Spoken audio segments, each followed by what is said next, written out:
오늘 오전에는 신앙의 세 가지 태도에 대해서 말씀을 상고해 보겠습니다. 유명한 성공학자 나폴레옹 힐이라는 사람의 성공 관련된 책들이 있는데요. 이 사람이 많은 성공한 사람들을 조사하고 연구한 걸로 유명하죠. 이 사람이 성공에 가장 큰 영향을 미치는 게 무엇일까 이렇게 연구를 했는데, 그것은 바로 삶의 태도와 자세였다고 합니다. 그러니까 그 사람의 삶의 태도와 자세가 그 사람의 그 인생 수준, 그것이 성공이든 실패든 이끌었다라는 거죠.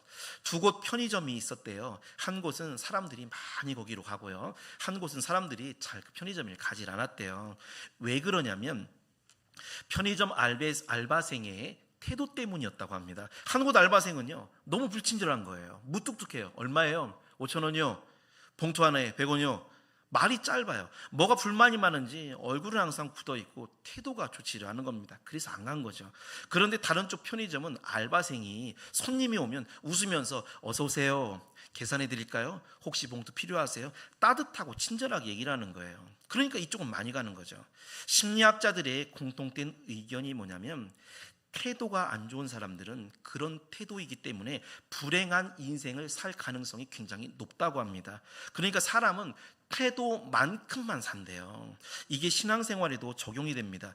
교회 안에 보면 신앙생활을 우리 성도님처럼 잘 하시는 분들이 있고 신앙생활이 조금 부족하신 분들이 있잖아요. 그 차이가 뭐냐면, 우리의 그 알바생이 손님을 대하는 태도처럼 우리가 하나님을 향해서 갖고 있는 우리의 마음과 어떤 생각의 태도에 따라서 신앙생활을 잘할 수 있고 못할 수 있는 그런 차이가 있다는 겁니다.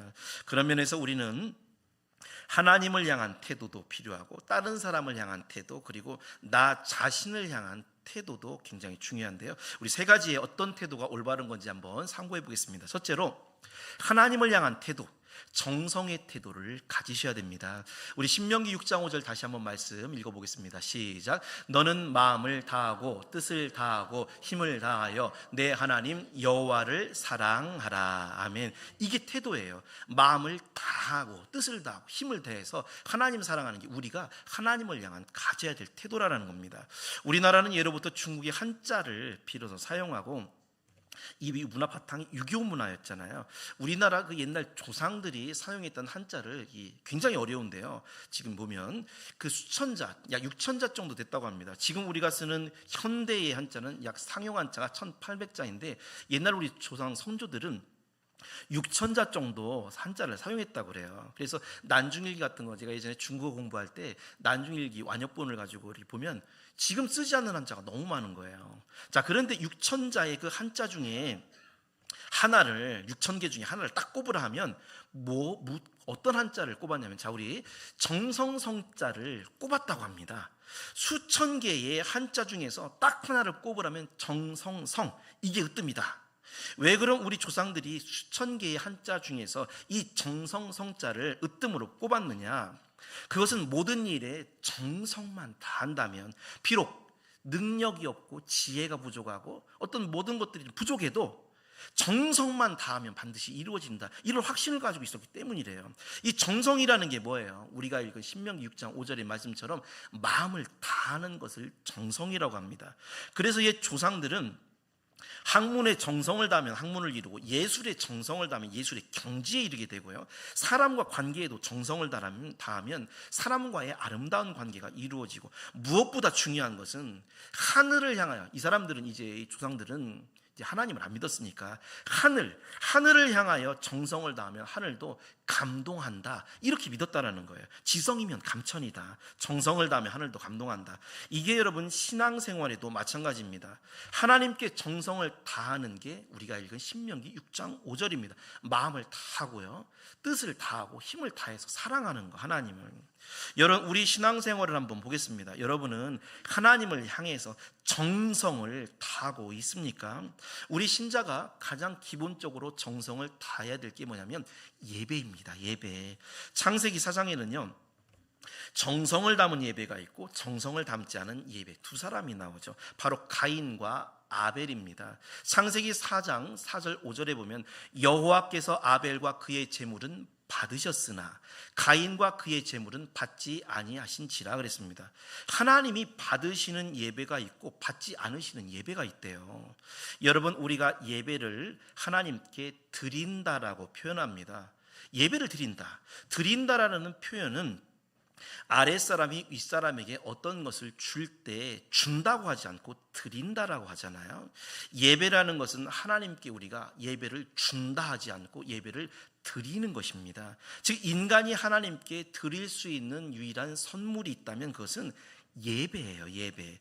어느 시골 교회에 불교를 믿다가 오신 연로하신 할머니 집사님이 계셨습니다.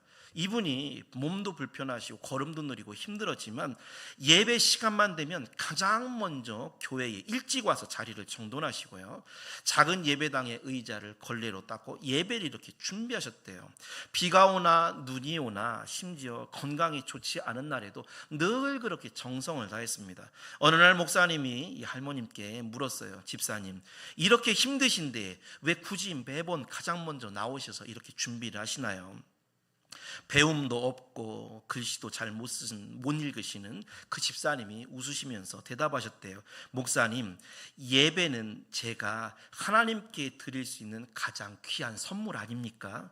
선물을 드릴 때 대충 포장해서 주지 않듯이 저는 마음과 몸을 다해서 이 예배의 선물을 하나님께 드리는 겁니다. 하나님께 내가 드릴 수 있는 선물이 예배이기 때문에 정성을 다해서 준비한 선물처럼 당신이 예배를 드린다라는 거예요. 여러분, 기도도 정성입니다. 귀신을 섬기는 무당들이 새벽에 자기가 섬기는 귀신에게 이 점괘를 받고 그리고 기도를 하려고요, 몇 시에 일어나냐면 보통 1시 반에서 2시에 일어난대요. 우리는 새벽기도 4시 이후에 일어나잖아요. 거기는 1시 반에서 2시에 일어난대요. 그리고 목욕을 다 한대요. 쓸데없는 귀신에게 기도하는 것인데도 이렇게 정성을 다하잖아요. 하물며 전지전능하신 온 우주의 창조되신 하나님께 우리가 기도를 드릴 때도 건성으로 드리는 기도가 되면 안 됩니다. 정성을 다하는 그 기도라야 하나님께 상달이 되고 응답이 되는 거죠. 그래서 성경에는 우리 기도를 간구라는 표현을 쓰는데, 간구는 간절히 구한다, 기도한다라는 뜻이죠. 헌금도 여러분 정성이에요. 여러분, 헌금도 미리미리 준비를 해야 되고요, 하나님께 드리는 돈은 이왕이면 깨끗한 돈을 골라서 깨끗한 봉투에 이름도, 글씨를 내가 못 써도 이름을 써도 정성을 다해서 써서 이렇게 드려야 되는 겁니다. 가난한 거지에게 몇 푼 주듯이 우리가 하나님께 절대 그런 식으로 드리면 안 됩니다. 그러면 우리가 하나님을 향한 신앙에 왜 정성이 들어가야 되느냐? 옛날 목사님들 말씀 중에 신앙에 정성을 담으면 우리가 이 정성을 담은 신앙이 그릇이 된대요. 그릇, 대접이 된대요. 우리가 예배에 정성을 담잖아요. 지금 여러분 예배에 정성을 담죠. 마음을 다하면 예배가 그릇이 됩니다. 그러면 우리가 준비한 정성이라는 예배의 그릇에 하나님이 약속하신 성경에 예배를 통해, 제사를 통해 축복해 주신 거 굉장히 많잖아요. 그 예배의 축복을 이 그릇에 담아주시는 거예요. 기도에 정성을 담잖아요. 우리가 준비한 정성이라는 기도가 그릇이 돼요. 그러면 응답이라는 축복을 담아주시는 겁니다. 그릇에. 우리 다 같이 요한계시록 5장 8절 말씀 한번 읽어보겠습니다. 시작. 그 두루마리를 취하심에 내 생물과 24 장로들이 그 어린 양 앞에 엎드려 각각 검은고와 향이 가득한 금 대접을 가졌으니 이 향은 성도의 기도드리라. 아멘. 여기 보면 분명히 정성의 기도가 그릇이래요. 그릇. 그럼 하나님이 거기에 응답의 그런 역사를 담아주신다는 겁니다. 헌금의 정성을 담으면 우리가 정성이라는 헌금 그릇에 갑절의 축복을 담아주시고, 기도의 정성을 담으면 그 기도 그릇에 응답이라는 그런 역사를 담아주시는 거예요. 여러분, 담아줄 그릇이 있어야 하나님이 거기에 넣어주실 거 아니에요. 그릇이 없이 손에 만약에 물을 부어준다고 해보세요.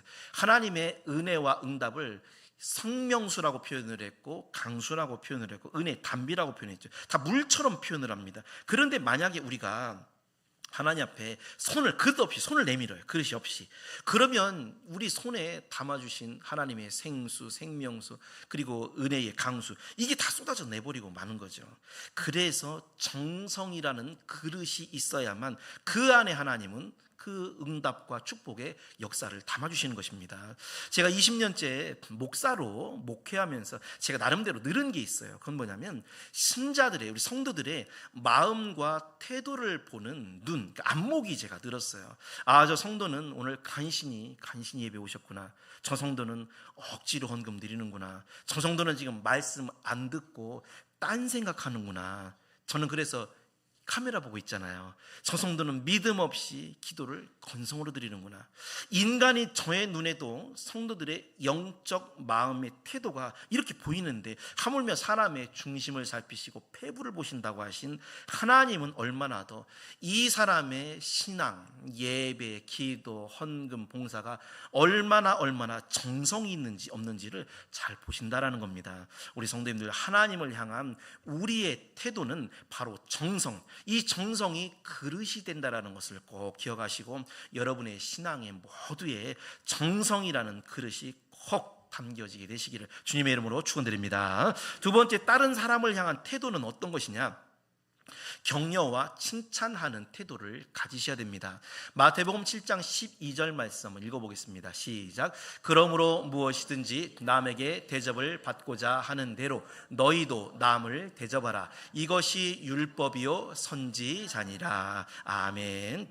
아까 말씀드린 성공학자 나폴레온 힐이 세계적으로 성공한 사람들을 이렇게 살펴보니까 또 하나의 특징이 있더래요. 그게 뭐냐면 대인관계가 좋은 사람들이 성공을 하더라라는 것입니다. 사실 성경 안에도 늘 나오는 이야기가 대인관계에 대한 이야기가 굉장히 많이 나옵니다.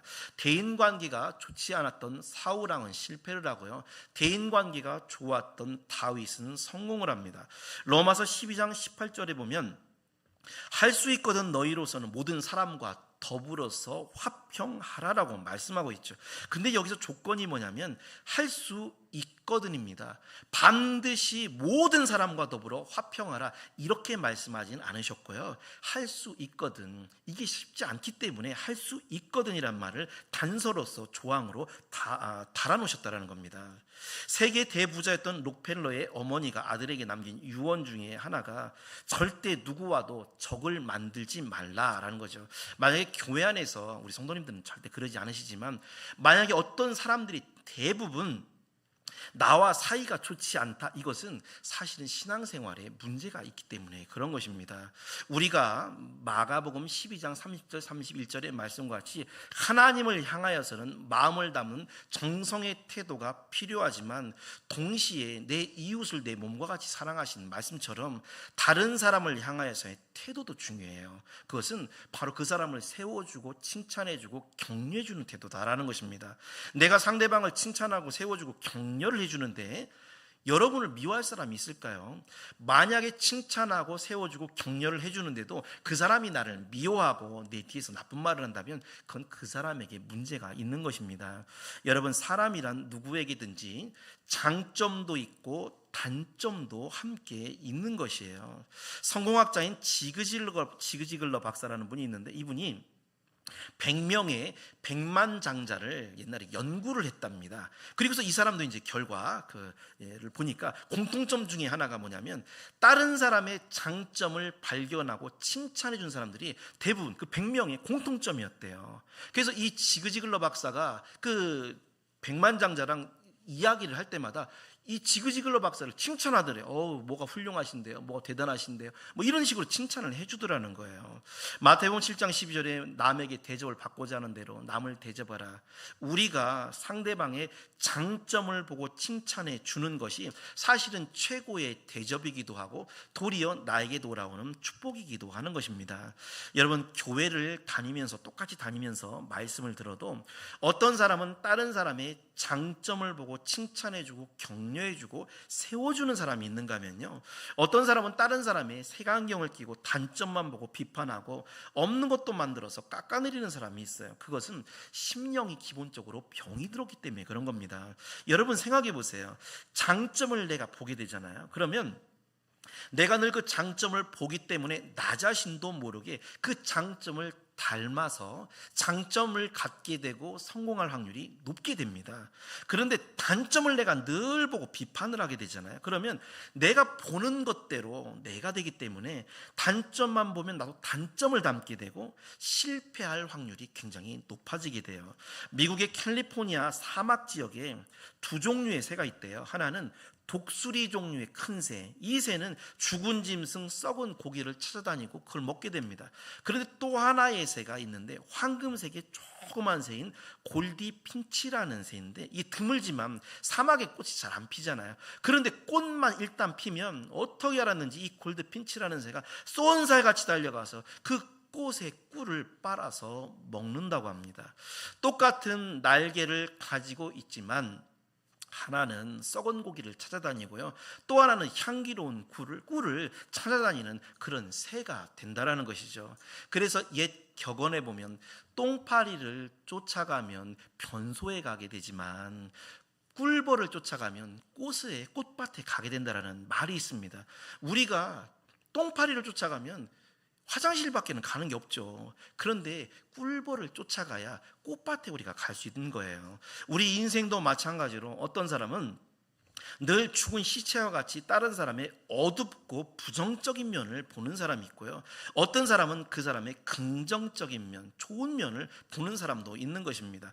가정도 보면 자녀들을 굉장히 칭찬해주고 격려하는 가정이 있고요, 반대로 혼내고 책망하는 그런 가정이 있습니다.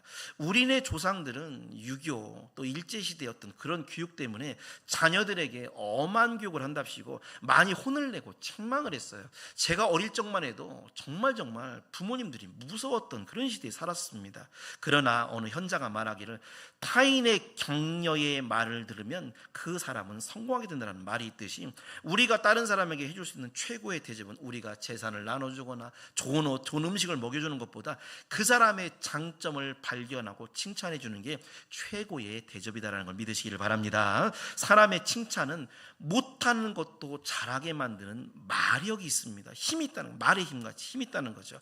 우리 다 같이 잠언 27장 21절 말씀을 읽어보겠습니다. 시작. 도가니로 은을, 풀무로 금을, 칭찬으로 사람을 단련하느니라. 아멘. 칭찬은 돈이 들질 않죠. 내가 상대방의 장점을 보고 칭찬하면요, 그 사람은 그 칭찬대로 더 단련이 되고 더 잘하는 사람이 되게 됩니다. 지방에 한 교회가 있어요. 우리 지방에 여러분 얘기하면 잘 아시는 교회 목사님이 계셨는데, 성도들이 이 목사님의 설교가 마음에 들지를 않았대요. 설교를 못한다고 성도들이 막 얘기를 하고, 그리고 심지어 장로님들이 그 목사님에게 가가지고 목사님 설교 준비 좀 하세요. 설교 학교 좀 다녀오세요. 설교 학교 좀 다녀오세요. 이런 비난과 어떤 깎아내리는 이런 비하의 말을 듣다 보니까 이분이 더 못하는 거예요, 설교를. 결국에는 지금 떠나셔서 다른 교회로 가셨어요. 제가 우리 교회 오기 한 두 달 전에 떠나신 분입니다. 여러분, 저는 아쉬운 게 뭐냐면 이 목사님이 설교를 설사 못했더라도 성도님들이나 장로님들이 가셔서 목사님 정말 설교 은혜 받았습니다, 설교 참 잘하셨습니다, 이렇게 말을 하고 칭찬해 주셨다면 어땠을까요? 정말 변화되고 더 칭찬대로 잘하시지 않았을까요? 부끄럽지만 여러분이 이해하시기 쉽게 저의 이야기를 예전에 한번 말씀드린 적이 있는데 말씀드리겠습니다. 제가 중학교 때 수학 선생님이 얼마나 무섭고, 저희 학교 다닐 때는 이 학생 인권이라는 거 없었어요. 지금은 교권이 무너졌지만 저희 때는 학생 인권 자체가 없었어요. 얼마나 무섭게 때리던지. 이름이 김익태 선생님입니다. 이름을 아직도 제가 기억하고 있어요. 40년도 훨씬 넘었는데 이름이 김익태예요. 김익태. 이분이 갑자기 지적을 해가지고 너 나와가지고 문제를 못 풀면 30cm자 플라스틱 자 있죠, 그걸로 얼굴을 5대를 때려요. 쫙! 그러면 하루 종일 여기가 부어가지고 빨간 줄이 이렇게, 그럼 막 친구들끼리 웃죠. 그게 저희 때의 그런 그 학교의 그런 시대였습니다. 그러니까 이 선생님이 무서워가지고 수학을 이제 맨 뒷자리에 항상 저를 앉는 거예요. 안 걸리려고, 안 맞으려고 너무 무서워가지고. 반대로 그 학교의 국어 선생님은 저를 얼마나 예뻐해 주셨는지 교회의 권사님이셨어요. 그분이 저를 중학교 2학년 때 전도를 하셔가지고, 남편은 장로님이셨고 천안 중보교회, 지금도 중보교회에 있어요. 중부교회라고 천안에. 그 장로님 두 분 다 지금 돌아가셨죠. 이 국어 선생님이 저를 얼마나 사랑해 주시고 저를 칭찬해 주셨는지, 칭찬을 국어 선생님한테 받으니까 제가 점점 국어 성적이 좋아가지고 전교회에서 제가 국어 성적이 1등, 2등이었어요. 말하는 거, 쓰는 거, 말하는 거, 쓰는 거, 그 1, 2등이었어요. 그런데 수학 성적은 그 김익태 선생님, 지금 돌아가셨어요. 그 선생님한테 혼나는 게 너무나 무서워가지고 수학 공부를 나름대로 열심히 해도 이상하게 중간 이상이 넘어가지를 않는 거예요. 물론 이제 이게 타고난 저의 지적 성향도 있겠죠. 어떤 사람은 수학, 어떤 사람은 국어, 뭐 이런 게 틀리잖아요. 물론 있겠지만, 칭찬을 해주신 선생님 과목은 잘하고 매질하고 혼낸 선생님의 과목은 못하는 것, 이게 너무나 당연하지 않냐라는 것입니다. 우리 성도님들, 신자의 신앙에 다른 사람을 향한 태도, 여러분이 오늘도 많은 사람들 만나잖아요. 다른 사람을 향한 태도의 기본이 뭐냐면 다른 사람을 칭찬해 주는 거예요. 다른 사람에게 대접받고자 하는 대로 남을 대접하는 복 있는 자, 그것은 다른 것이 아니라 그 사람의 장점을 칭찬해 주는 태도다라는 걸 믿으시기를 주님의 이름으로 축원드립니다. 세 번째, 마지막으로 나 자신에 대한 태도도 있습니다. 그것은 매사에 노력하고 앞으로 나아가는 것입니다. 빌립보 3장 13절 말씀 한번 읽어보겠습니다. 시작. 형제들아, 나는 아직 내가 잡은 줄로 여기지 아니하고 오직 한 일, 즉 뒤에 있는 것은 잊어버리고 앞에 있는 것을 잡으려고. 아멘. 사람의 뒤에 있다라는 게 무슨 뜻일까요? 지나온 과거를 지금 말하는 것입니다. 우리의 과거에는 두 가지가 다 존재를 해요. 하나는 과거에 좋았던 것, 현실이 힘들 때 사람들은 그때가 참 좋았는데 그렇게 말하죠.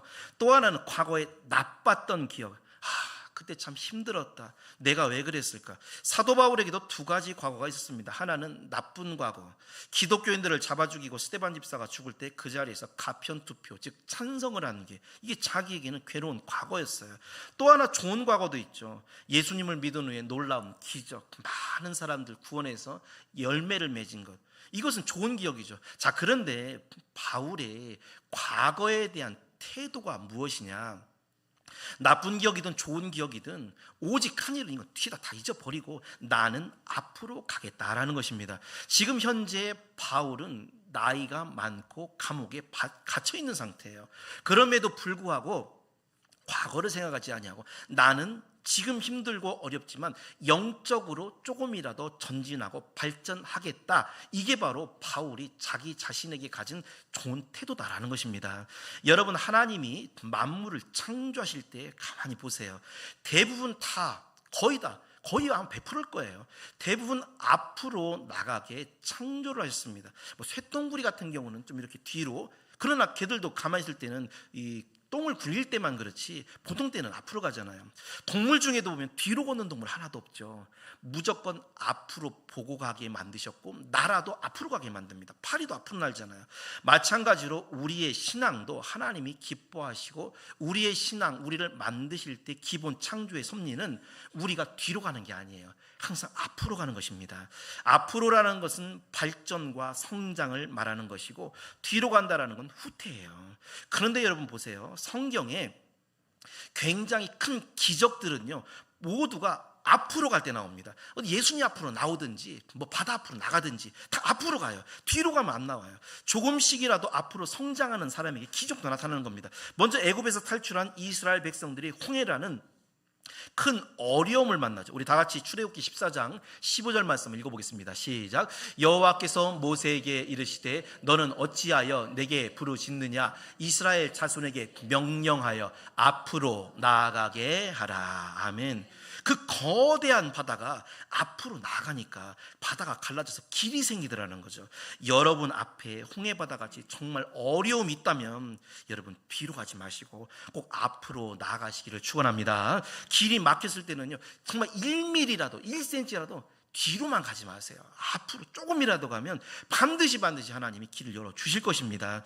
또 천국을 상징하는 가나안 땅에 들어가기 전에 요단강물이 막잖아요. 못 가죠. 그때도 여호수아 3장 6절에 보면 곧 언약궤를 메고 제사장들이 백성에 앞서 나아가니라. 앞으로 나아가니라. 그러자 요단강물이 갈라져서 길이 생겨서 천국으로 가는 길을 의미하는 그 길을 백성들이 다 지나가게 됩니다. 그래서 신앙은요, 매사에 조금씩이라도 내가 전진하려고 하고 더 하려고 하는 그런 태도가 가장 중요한 거예요. 반대로 성경에 뒤로 물러가는 것, 퇴보라고 하는데 좋은 게 하나도 없어요. 하나님이 성경을 쓰실 때 이거를 정확하게 구별해서 쓰십니다. 조금만 힘들면 멈추거나 뒤로 가버리려고 하는 태도는 다 버리셔야 돼요. 창세기 19장에 소돔과 고모라의 멸망 때 롯의 아내가 뒤를 돌아본 거로 소음기둥이 되어 그 자리에 죽었다 그러죠. 구약의 출애굽한 이스라엘 백성들이 광야에서 늘 불평할 때 우리가 불평을 할 수는 있지만 불평의 종류가 중요해요.